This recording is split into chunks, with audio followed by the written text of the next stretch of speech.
Estoy ahora todavía. Es muy difícil esto para mí.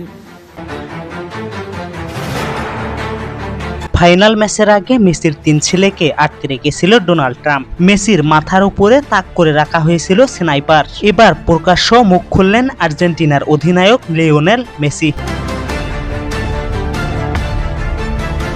মাঠের খেলা নাকি পর্দার পেছনের চরম নোংরা রাজনীতি? বিশ্বকাপের ফাইনাল ঘিরে সামনে এসেছে এক অবিশ্বাস্য চাঞ্চল্যকর খবর। আপনি কি জানেন খোদ স্টেডিয়াম থেকে নাকি লিওনেল মেসির উপর তাক করে রাখা হয়েছিল স্নাইপার? হ্যাঁ দর্শক, ঠিকই শুনছেন। ফাইনালের পুরো সময়টা জুড়ে নিজের এবং পরিবার জীবনে চরম নিরাপত্তাহীনতায় ভুগছিলেন মেসি। আর এই ভয়ানক মানসিক চাপের কারণেই নাকি মাঠে তাকিয়ে দেখা গেছে এতটা এলোমেলো। এমনকি ইচ্ছে করে বেশ কয়েকবার বল ছেড়ে দিতে বাধ্য হয়েছিলেন লিওনেল মেসি। কিন্তু কার ইশারায় এই ভয়ানক ছক? অভিযোগ উঠেছে এই পুরো মাস্টার প্ল্যানের নেপথ্য ছিল মার্কিন প্রেসিডেন্ট ডোনাল্ড ট্রাম্প এবং ফিফা সভাপতি জিয়ান্নি ইনফান্তিনো। শত শত কোটি টাকা খরচ করা হয়েছে আর্জেন্টিনার বিরুদ্ধে কুৎসা ও বিভ্রান্তি ছড়াতে। রহস্য জট আরো ঘনীভূত হয় যখন দেখা যায় ফাইনালের মতো মহাগুরুত্বপূর্ণ দিনে গ্যালারিতে মেসির স্ত্রী ও সন্তানেরা উপস্থিত ছিলেন না। যা হয়েছে ম্যাচের ঠিক আগেই সতীর্থদের উদ্দেশ্য মেসি কান্নাজড়িত কণ্ঠে বলেছিলেন, যা হয়েছে সব ভুলে যাও,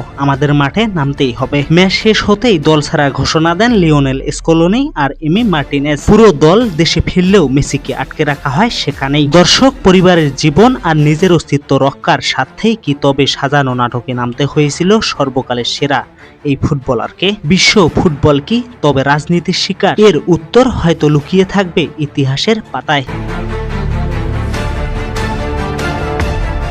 প্রিয় ভিউয়ার্স, এ বিষয়ে আপনার মূল্যবান মতামত কি অবশ্যই কমেন্ট করে জানিয়ে যাবেন। দেখা হচ্ছে পরে কোনো ভিডিওতে, ততক্ষণে ভালো থাকবেন। ধন্যবাদ সবাইকে।